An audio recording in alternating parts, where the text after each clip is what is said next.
Welcome to Hari Sai blogs. ఈరోజు మనం JNTU results ఏ విధంగా డౌన్లోడ్ చేసుకోవాలి, ఏ విధంగా PDF రూపంలో మనం డౌన్లోడ్ చేసుకోవాలనే ఉద్దేశంతో మనకి వీడియో చేయడం జరుగుతుందని చెప్పేసి చెప్తున్నానండి. ఇక్కడ JNTU రిజల్ట్స్ అని చెప్పి మనం గూగుల్లో టైప్ చేయగానే ఒక ఫస్ట్ పోర్టల్ ఓపెన్ అవుతుంది. ఆ పోర్టల్ ఈ విధంగా ఉంటుంది. ఈ యొక్క పోర్టల్లో పబ్లిష్ రిజల్ట్స్, నెక్స్ట్ లింక్స్, వాటి యొక్క డేట్స్తో సహా కనిపించడం జరుగుతుంది. ఇక్కడ దగ్గర మనం 400 రిజల్ట్స్ వరకు మనం చూడవచ్చు.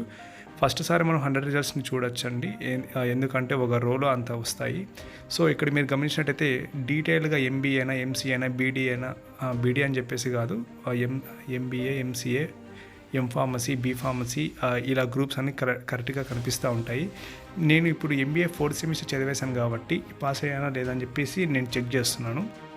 ఇక్కడ ఇచ్చినట్టు క్యాప్షన్ని మనము ఎంటర్ చేసిన తర్వాత, మన యొక్క హాల్ టికెట్ ఎంటర్ చేసిన తర్వాత రిజల్ట్స్ ఈ విధంగా రావడం జరుగుతుంది.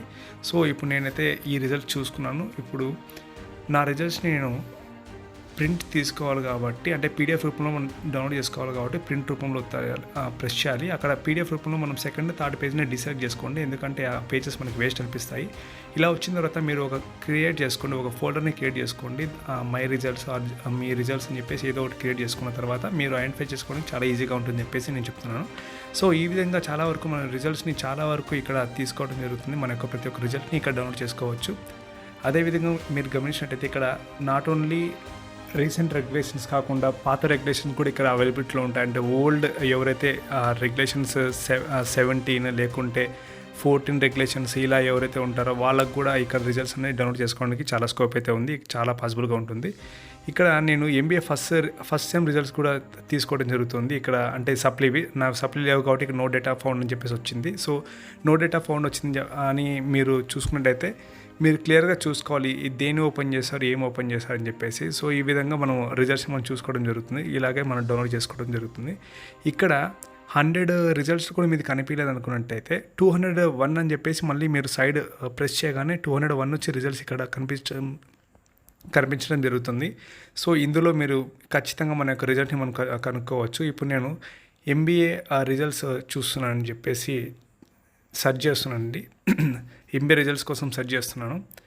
సో ఈ విధంగా ప్రతి ఒక్క గ్రూప్కి సంబంధించిన ప్రతి ఒక్క రిజల్ట్ ఇక్కడ కనిపించడం జరుగుతుంది. మీరు ఏ గ్రూపో రిజల్ట్ అయితే మీరు చూడాలనుకుంటున్నారో దాన్ని కామెంట్ బాక్స్లో మెన్షన్ చేయండి.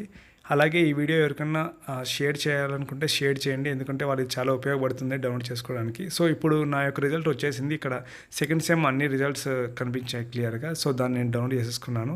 దాని తర్వాత డౌన్లోడ్ చేసుకున్నట్టు ప్రతి ఒక్క దాన్ని ఏ విధంగా మనం సెట్ చేసుకోవాలని చెప్పేసి చూపిస్తున్నాను. మన యొక్క రిజల్ట్స్ని మై రిజల్ట్స్ లేకుంటే మీ యొక్క ఏదో ఒక పేరు పెట్టేసుకున్న తర్వాత రిజల్ట్స్ని ఇలా ఆర్డర్ వైజ్గా పెట్టుకోవడం చాలా మంచిది, ఎందుకంటే ఐడెంటిఫికేషన్ చాలా ఈజీగా అవుతుంది. First sem, second sem, third sem అని చెప్పేసి ఆర్డర్ వైజ్గా పెట్టేసుకోండి. మరి ఈ 4 సెమ్స్ లేకుంటే మీకు బీటెక్లో 6 సెమ్స్ ఉంటాయి. ఇలా సెమ్స్కి తగ్గట్టు ప్రతి ఒక్క రిజల్ట్ని మీరు PDF రూపంలో పెట్టుకున్నట్టయితే జాబ్స్కి పోయినప్పుడు మీరు PDFని ఒకేసారి వాళ్ళకి పంపించడానికి చాలా బాగుంటుంది, వాళ్ళు చూసుకోవడానికి కూడా. సో ఈ వీడియో మీకు చాలా ఇన్ఫర్మేటివ్గా అనిపించినట్టయితే లైక్ చేయండి, షేర్ చేయండి. ఎవరికన్నా ఇది చాలా ఉపయోగపడుతుంది అనుకున్నట్టయితే నెక్స్ట్ మీరు చదివేటువంటి గ్రూపు నెక్స్ట్ ఇయర్ని కామెంట్ బాక్స్లో మెన్షన్ చేయండి. Thank you for watching. Please subscribe Hari Sai blogs.